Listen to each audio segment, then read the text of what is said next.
Hello, everybody.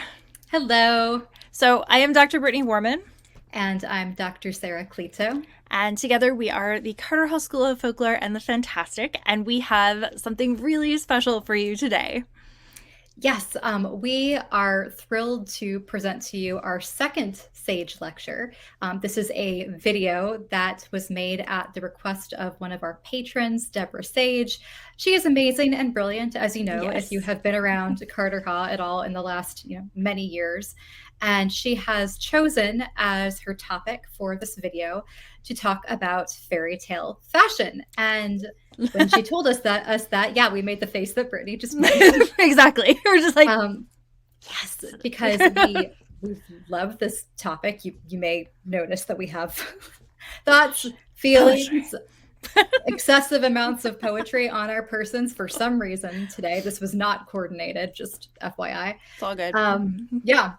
And yeah, we love talking about the intersections between folklore and fashion and fairy tales. We're only going to, scrape the surface of it today, but we are excited to at least introduce the topic because it's one that we love and think is really, really useful and important, which some of you watching this might be like, okay, yeah, talking about frivolous clothing, that sounds very important. Very But it important. is important, we Yeah, think, when it comes to story and creativity and identity and a bunch of other stuff. So we're going to tell you precisely. why we think it's important. Yes. Okay. So, we should be screen sharing now for the Deborah Sage lecture, Fairy Tale Fashion. Yes. So, what do we even really mean when we talk about fairy tales or fashion or how any of this has anything to do with folklore, really? And it might be useful to start by thinking of fashion as a kind of textile. So, something that is available to be read and analyzed. I think we don't necessarily always acknowledge that when we talk about clothes. So often, it's kind of written off as superficial or girly or whatever. But the thing is, the clothes that we wear are a text that can be read. It is something that gives us information about a person, maybe about their culture, maybe about their identity. So we can think, what kind of narrative messages are being conveyed by what someone is wearing? Why do we bother to wear the stuff that we wear anyway? Like there's usually some kind of reason at the bottom of it. And we also want to pose the question, can one step into a story via dress? And by dress there, we don't mean literally just a ball gown, although we are in support of Yeah, ball I'm in gowns support of ball gowns, but if it you could wish to be wear any one. kind of dress. Yeah, any kind of thing that you're wearing on your body. Can what you choose to wear enable you to step into a story? And we think the answer is yes. So we're going to try to untangle these various questions and ideas about fashion and story over the rest of this talk. Yeah. I love that textile thing. I think it's so funny. Did you come up with that one, Brittany, or is that a I did, but I'm sure I'm not the first person who came up with it. I love it. It's a good little pun. And It is. if you've seen anything about Carterhaugh, especially if you were in our folklor of the Oh God, ocean the course, folklore of the ocean class was all puns all the time. it was just nonstop puns. So starting this talk off right with a textile Starting the pun. talk off right. Okay, so in cultural imagination, broadly speaking, at this point, the fairy tale is, people know fairy tales like Cinderella and Sleeping Beauty and stuff like that. But the fairy tale is also just become this thing that can symbolize a lot of things, like dreams and beauty and imagination. A fairy tale life, a fairy tale wedding means those kinds of things, like sort of broadly speaking across culture. And these are all No, it's things. more complicated. What? Even though it's more complicated. Yes, but if we're just thinking like broadly what people mean when they say fairy tale blank, they're meaning something like this. And these are all things that the fashion industry especially wants to cultivate and inspire. They are all about beauty, all about imagination, all about dreams, and sort of making all of this fantastical stuff come true. This Sort of means an that aspirational kind of fantasy. exactly. So this means that tales have served as inspiration for countless designs, runway shows, advertisements, magazine photo shoots, editorials, etc., etc., etc. Fairy tales are huge in the fashion industry, and it's because of this dreamlike quality, this ability to spark your imagination. Now, what happens if we kind of narrow it down to what fashion looks like within fairy tales themselves? So, the stuff to work with there is actually probably a bit bigger than you might initially imagine. There is so much fashion stuff, or we could even just say so much clothing stuff happening in fairy tales, where different items of clothing are significant or magical or powerful. So it's very interesting to track them in fairy tales and think about them, from literally a fashion standpoint, like what's going on in a fairy tale through clothes. So we can think about things like the glass slippers from Cinderella, the Red Riding Hood from the story of the same name, the Seven League boots that appear in many stories, especially in Jack Tales. We see a lot of Seven League boots, and the dresses made to resemble the sun, the moon, and the stars from All Fur. Charles Perrault, in particular, includes lots of details about clothing. Actually, so do the The other French salon writers saloniers. in general. They all tend to have very elaborate descriptions of clothing, the way that they tend to have pretty elaborate descriptions of Of a lot just of about things. everything. Yeah. Yes. But clothing in particular, they really like to describe. Exactly. But of the popular tales that most people know, Charles Perrault's are the ones that definitely up the fashion quotient in these Yeah, stories. and you can really see this, especially in Quotient. ones There we like Sleeping Beauty, for example. There's actually a very funny moment towards the end of the story when the prince notes when the princess wakes up. Like, one of his first thoughts isn't, just, wow, this is amazing. It's also, wow, her dress is really weird and old fashioned. She looks like my My grandmother. grandma. Like, we're not joking. That is in the Charles Perrault version of Sleeping Beauty. So It is. that And level it's of really funny. I He's know. I'm like, like, I she didn't. looks really pretty in it though, so it's fine. So, But like, it's okay. But yeah, the prince is kind of a little fashionista there. It's very funny. so judgy. Oh my gosh. I know. She's just retro, Vintage. vintage. So, so John Stiles observes that the most influential delineation of fashion in recent scholarship is identity embodied in fashion. And this, according to Rebecca Ann C. Do Rosario, seems like an ideal lens through which to view how fashion has influenced fairy tale, since fairy tale identities are so frequently constructed and deconstructed through clothing. So, for example, consider Cinderella's ball gown. As Do Rosario says, Cinderellas are always beautiful, even in their soot and rags. And dress becomes a statement of status in the public world, whereby Cinderella's status, not her appearance, is transformed. So Cinderella is always beautiful, even when she's in rags and covered in dirt and stuff, sitting in the cinders. She's always beautiful, but it's her dress that really enables her transformation from, like little kitchen servant to princess. It's her dress, her glass slippers, all of that stuff that transform her and construct her new identity, which is an identity that leads to her happily ever after. So fashion in these stories are not just like sort of window dressing. They can be agents of transformation. And as we've talked about before, fairy tales are a lot to do with transformation, with metamorphosis, with becoming something new throughout the course of the story. And dress often has a lot to do with that. Yeah. And the word that I keep thinking of that was in some of these quotes and that really dovetails with what you were saying, Brittany, is the idea of identity, which is something we're going to keep coming back to again and again. So, like Brittany said, clothes can be the mechanism of transformation in fairy tales. And And the also thing in that is real being, life. and real life too, for sure. And the thing that is being transformed is identity, or the thing that is being brought into alignment is identity. Characters basically negotiate who they are, how they're perceived, and how they perceive themselves very much Very through much. external signifiers in fairy tales, by the stuff that they wear, the stuff that is around them. That is a mode of communication within fairy tales that they use to express, see me like this, this is who I This am. is who I That's am. yeah, that's how it's signaled.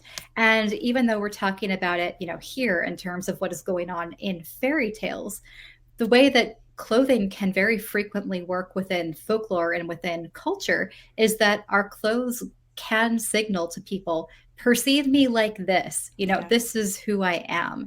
This And is who that's I why, am. there can be so much friction sometimes when there's pushback on how people are allowed to dress through uniforms or dress codes and stuff like that.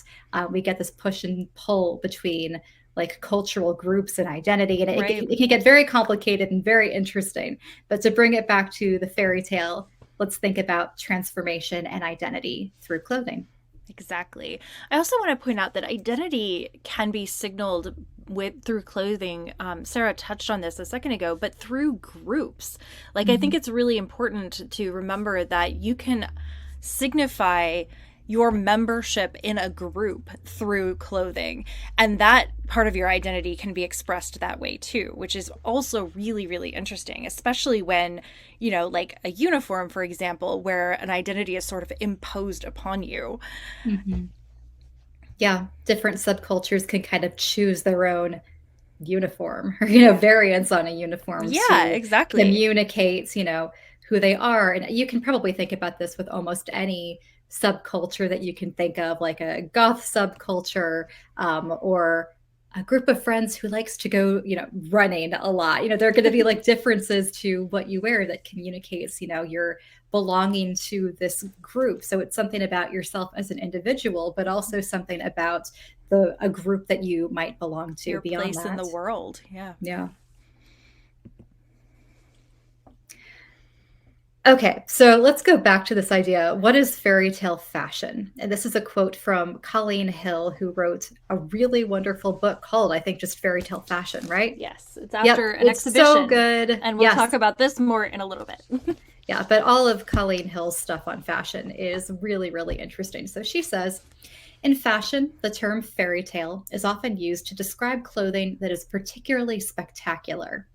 While many of us have little occasion to wear fantastical avant garde creations or elaborate ball gowns, seeing such designs in fashion magazines, on the runway, or in a museum setting can be awe inspiring. A stunning hand painted silk ball gown by Dolce and Gabbana, for example, may be the fairy tale dress of our dreams. Such magnificent clothes are inaccessible to the average person. They take on a quality of unreality. So, for this incarnation of fairy tale fashion, Colleen Hill is talking about the stuff that is very like expensive, very inaccessible stuff that, like, we couldn't reach into our closets and be like, I'm going to be, I'm this just kind gonna of a wear fairy this tale. today. Going to wear this, elaborate, wedding dress, ball gown extravaganza today. So she is pointing out that part of fairy tale fashion is this aspirational This idea. unreality. Yeah. Yeah, this fantasy, unreality, maybe inaccessibility. We do want to point out that this is definitely not the only way that Oh the no. term fairy tale fashion could be used, or how we even always tend to think of it ourselves. But there is definitely this aspect to it, this unreality, this kind of untouchable, unattainableness that we can think of to dresses that are impossible, maybe because they're magical, or maybe because they're very expensive because they're made by a very exclusive designer. You can kind Or of they're see how one of a those. kind art pieces, Yeah, that don't even have a price. good point. Yeah, so there are many different reasons why a particular dress might be unattainable and might take on that aura of unreality. So here's another contribution from Colleen Hill.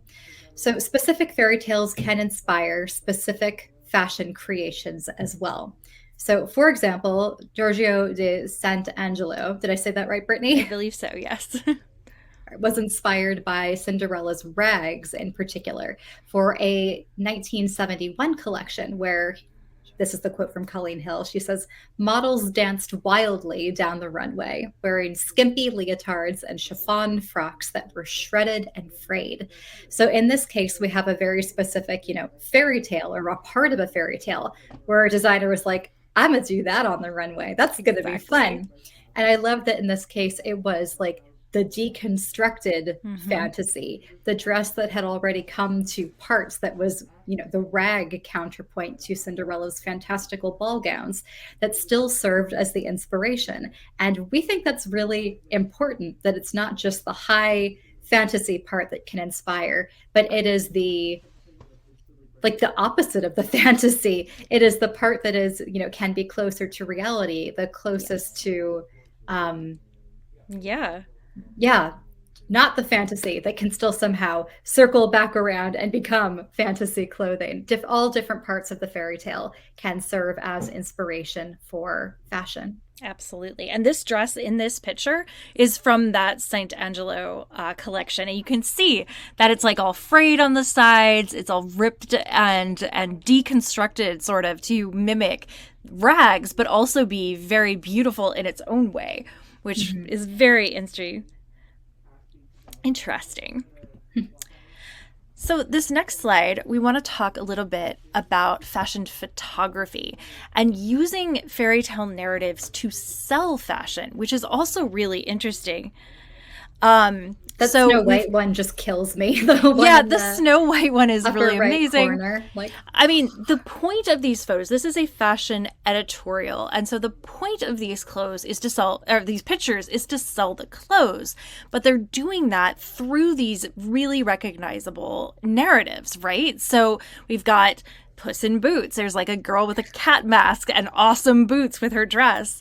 And Snow White, like all spread out there, and Little Red Riding Hood and 12 Dancing Princesses, and like it's kind of a Beauty and the Beast thing. And obviously Cinderella with that sort of like rags ripped kind of dress on, which is just fascinating that they're using these stories to be like, to evoke this feel of fairy tale unreality, of this dreamscape that is populated by fairy tale characters. Yeah, they're literally using the stories to sell the clothes, because some of the dresses here look, pretty recognizable, like that, iconic Little Red cloak. Like you look at that and you're like, okay, that's Little Red. But for some of these, like these clothes might not immediately necessarily scream fairy tale or scream the fairy tale that they're evoking here, but the way that the dresses are being staged, the way that these photographs are being constructed, they're doing it to tell the story of the fairy tale, to make people want the clothes even more. Exactly. They're showing off the clothes by showing off the fairy tale story. Yes.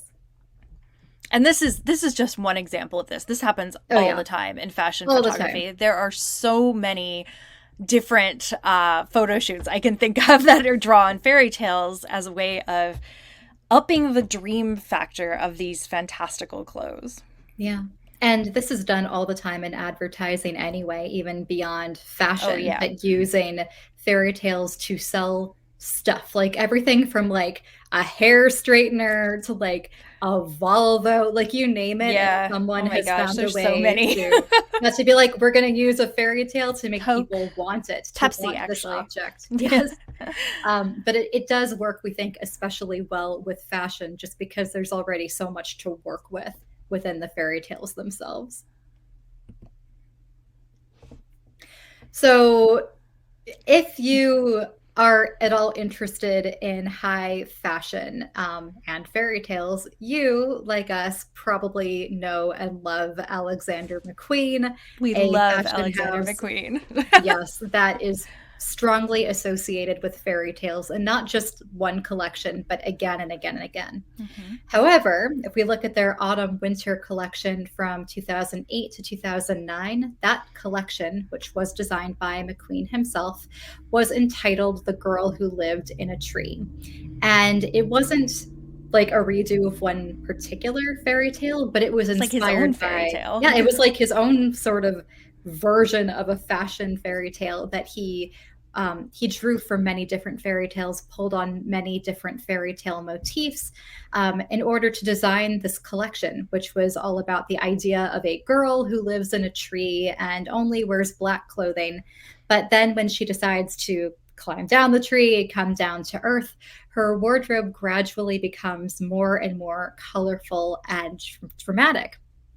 And we love that because even though it's not, one recognizable fairy tale itself, it is so clearly his own fairy tale from which he is drawing on other fairy tales to tell the story of this collection, to tell, his own artistic story of like his vision and what he wanted to make of this whole cohesive collection. And it's a story about transformation, right? It's a story about learning who you are and becoming who you want to be, which is exceptionally fairy tale-y.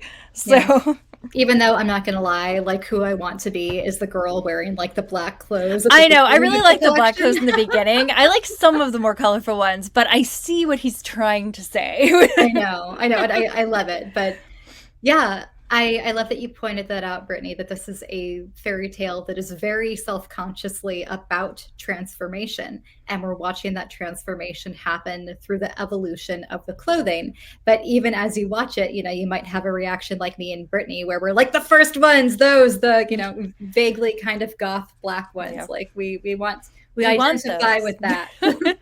Yes. So McQueen is far from the only designer to do this. Other design houses that are often associated with fairy tale inspired fashion include Aaron Featherston, Marc Jacobs, Miu Miu, Rodarte, and Valentino. And that is not even all. Oh, that's not even nearly. So many more. But we do want to take a second to show you a little bit of the video recording from The Girl Who Lived in the Tree. So as you can see here, you've got the woman comes on stage and she's modeling like the first version of the girl who lived in the tree, and it's all black. I know it's a fairly simple piece by, McQueen standards anyway. It's kind of severe. So now you can see later on in the show, we've got more color starting to come in, more elaborate headdresses.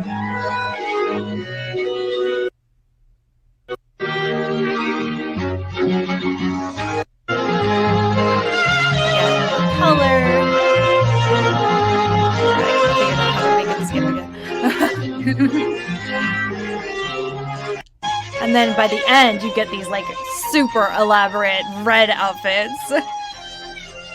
You really can get like a sense of this story that he's trying to tell with these pieces. And I know that you're supposed to do that with a fashion like runway show. You're supposed to be conveying some kind of story.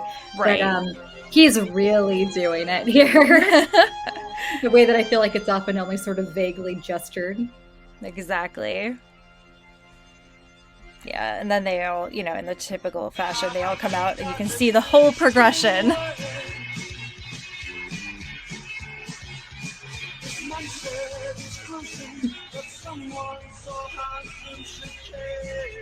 So he was so good. So I know, so lovely as always. So yeah, so that is a an example of how one might use a fairy tale in a fashion show. All right.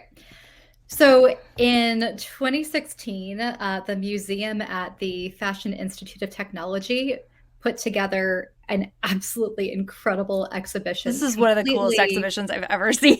I know, completely devoted to fairy tale fashion. And of course we went. We had to. It was a professional necessity. It was a business expense. I don't think it was. I think this was before we even had. No, I think this is even Carterhaugh. Yeah, 2016. Yeah. But yeah, this entire exhibition at the museum was all about explicitly the concept of fairy tale fashion and thinking about, different ways that had been interpreted, collecting all kinds of different pieces together to think about, what this could mean. Exactly. And it was just the coolest. Yeah. Also, I don't think you can read it maybe, but the plaque that we're standing next to, it says, "What does a fairy look like?" And obviously we're like, well, obviously they look like us. Looks like this in our, travel weathered Yeah, New It was York, very cold when we subway, saw this outside, so we were covered like versions. bundled, but Yes. we're obviously fairies, so. But yeah, what was so cool about this exhibition was they had all of these very like they had old historical pieces of clothing, like Mm-hmm. ye old stuff, like hundreds of years old, and also stuff from like McQueen's Yep. collections. And really just looking at this huge kind of range of fashion textile history, Yeah. um, which was so cool. Like those are, I believe, like some French gowns in the middle of that lower right hand picture, Mm-hmm. but that distinctive, really wide waist that goes out on both sides, and Right. And obviously evoking Beauty and the Beast with the little lion-headed guy. yes, so very old fashioned there, and then also some very contemporary interpretations with all of these different takes on Little Red Riding Hood, which is on the lower left hand Mm-hmm. picture there. Like, what is that one on the top left, Brittany, with a face? So that is from some fashion photography section. Christy something, the one who did Oh, Mitchell, right? yeah, and then the Christian Louboutins in the center are Of inspired directly course. by Cinderella, of course, crystal slippers. And the one up here, these are a bunch of different ones, but I think possibly this is part of the Swan Maidens section. Oh, yeah. Because it looks like That there's a sounds right. wing sort of up here and then Mhm. like the I'm fluffy seeing some white. fluff. Yeah. Yeah. Yeah, they had Exactly. sections sometimes organized by different fairy tales. They had Hmm. like, didn't they have like a Snow White in a coffin? I feel like Yes, they part of that. did, which was Oh, it's fantastic. amazing. Yep. Obviously, we took tons of pictures. You were allowed to take pictures inside, so these are all just my pictures from the exhibition. So that's why they're a little dark and stuff. But we wanted to give you an idea of the kinds of things that were part of this exhibition because it was so very cool. Mhm. It's so comprehensive. I mean, just so many different interpretations. So we have, like an artist's, fairy tale fashion inspired photography. We have, shoes that were made very recently. We have French historical gowns from hundreds of years ago, all presented together in this exhibition, all relating to the idea of fairy tale fashion in one way or another. Exactly. All right, so what about Gothic fairy tale fashion? Because there was no way that Brittany and I were going to not talk about that. You might not be able to tell so much from our clothing choices today, but that Yeah, we're very tends to bright be, today. That's I interesting. know, no doubt in there. But usually What's up with that? we look more like the girl on the slide than like we do at this moment. So, yeah. So we wonder, have fashion designers read the old stories, found the same sinister Gothic undertones that other adapters have, and perhaps noting these similarities, associated those themes with the fashion of the Goth subculture? And the answer is 1000% yes, of Of course. course. So we love this aspect of fairy tale fashion because there's so many different ways that people have drawn on the more gothic side of fairy tales to inspire these gorgeous fashion choices. Like what Just this to back up for just a second. So one of our like core tenets here at Carterhaugh is that we believe that fairy tales are very frequently Gothic. Like they just are. We think the fairy tale genre and the genre or mode of the Gothic are intertwined. And why that is and how that is the subject of a whole course that a we've whole taught, course and that we did. Yeah. we really can't dive into that now, but we just want to state that these things are intertwined, and Yeah. the fact that they are intertwined does show up in fashion very Yeah. frequently And and sometimes honestly, very explicitly. several years ago at the International Conference for the Fantastic and the Arts, I did a whole presentation on Gothic fairy tale fashion, specifically because that was my subject of the dissertation was the Gothic and fairy tales of my dissertation. And when working on that, one of the things I noticed is that one of the places that seems to embrace this most wholeheartedly is the fashion industry. And it really seems to reveal the connection for people in ways that maybe they don't see from the fairy tales themselves because of outside biases or just the way you grew up or anything, the way you associate with fairy tales. But fashion designers have always zeroed in on this aspect of fairy tales, it seems. And so we have a couple of examples here. This one right here is from the exhibition we were just talking about. It's a Little Red Riding Hood dress with a wolf guy in a suit, which is just lovely. And then so you can see his little ears on the top. It's a little hard to tell that he's a wolf, but yes, he's you can see the little ears up here. So one of the places where it comes out most strongly, though, is in fairy tale film, and we get evil queens aplenty with the most amazing Gothic fashion. And so we've got Charlize Theron down here with just, I mean, everything she wears in this movie is incredible. We've got the woman who plays the evil queen in the Once Upon a Time TV show, also high Gothic fashion. Maleficent with Angelina Jolie, which we'll talk about more in a second. All of these people just really diving into this idea. Yeah, Evil Queen is definitely one of the places where fashion designers go. Yeah, they're just like, let's have fun with this, and it always shows.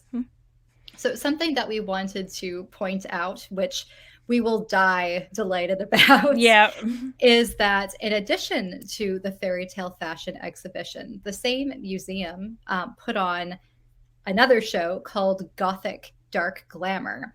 And this same dress appeared in both of them. Because of course it did. Like, of course they did. Of course this dress that they used in fairy tale fashion, they were also like, oh yeah, this is also hella Gothic. Mm-hmm. So, I mean, they're not even like styled really very differently. Not really. They just, pick up the thing and then drop it into the next one, and they're like, ta-da, it is both. So we love this one because it absolutely proves our point that fairy tale fashion is very often also Gothic fashion. And there's not always, but very often. And there's a blending of aesthetics here that is just very, very interesting.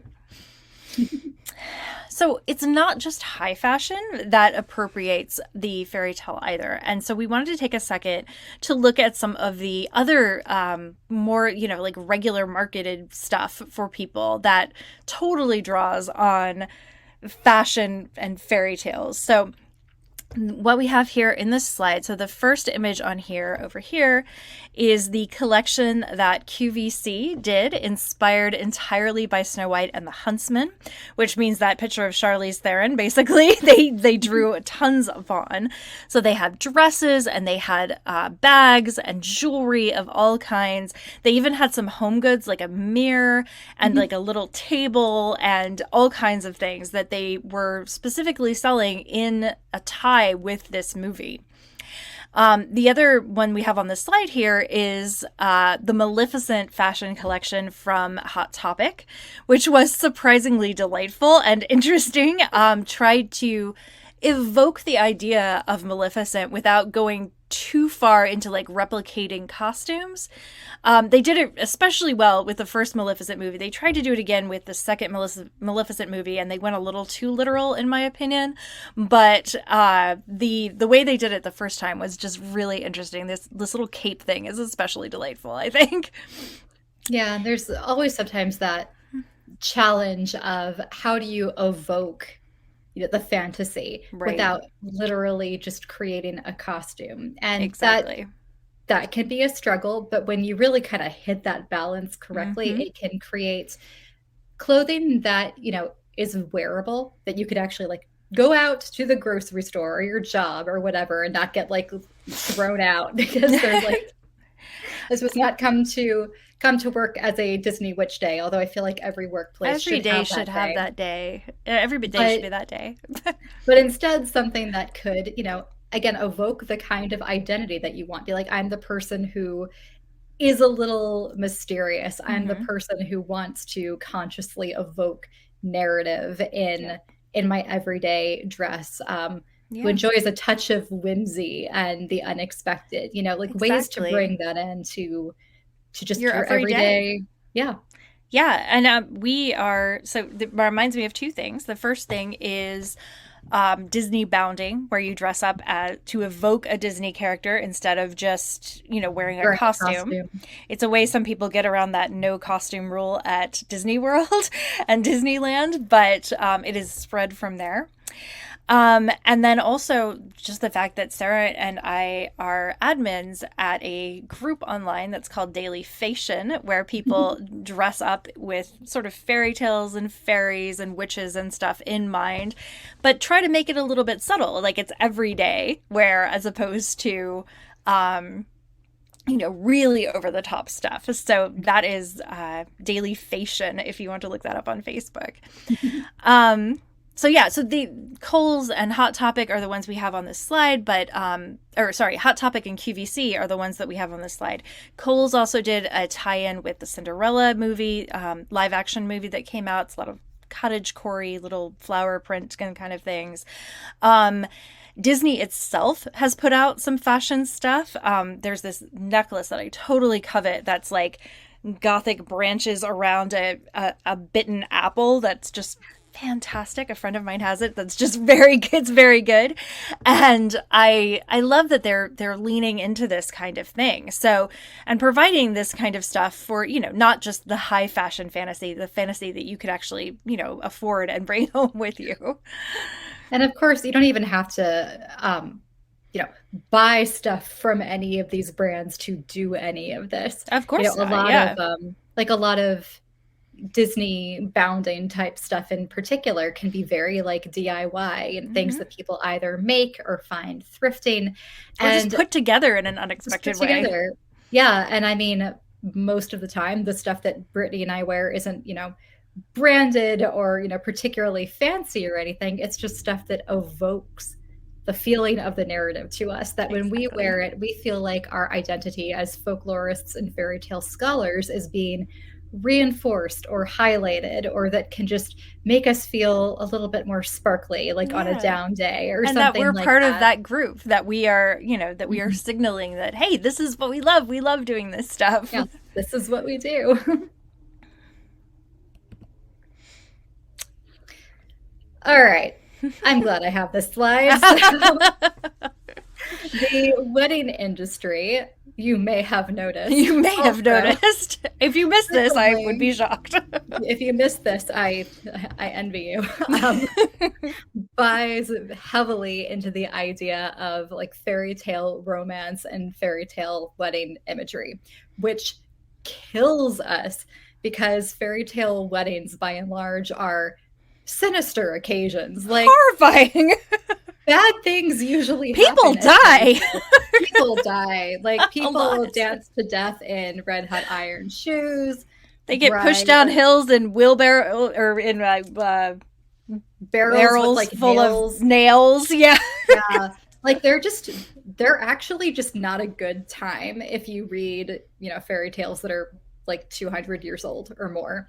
So when I was planning my wedding like 5 years ago, and I'm a fairy tale scholar, I'm a folklorist, everyone was like, oh, you're going to have a real fairy tale wedding, and in my head I was just screaming like, no one will die, it will be nice. And of course you can't say that to everyone because they'll think that you're crazy. So I mostly kept it to myself and mostly screamed at Brittany and y'all around Carterhaugh that was like, it's not what's happening. But despite the truth of what is actually within the fairy tales themselves, the wedding industry and Disney in particular don't care, and they have decided to lean into the fantasy, lean into the romance. And so we try to smother our knowledge of the texts and not just laugh hysterically every time we think about this. But Disney in particular has really run with this. In 2011, for example, they launched a collection of dresses designed by Alfred Angelo that were inspired by their fairy tale princesses. For example, pictured there is their belle dress. So each of these dresses, was supposedly styled and created to kind of evoke like the Yeah. shape of those princesses' ball gowns without being a straight up costume. Exactly. So you can tell, like, this dress is inspired by Belle's big yellow dress in the Disney movie. It's got that off the The shoulder thing shoulders. going on. It's got the big poofy skirt with the corseted top. And you can definitely see how it's a little bit like Belle, but it's also just evoking her very subtly.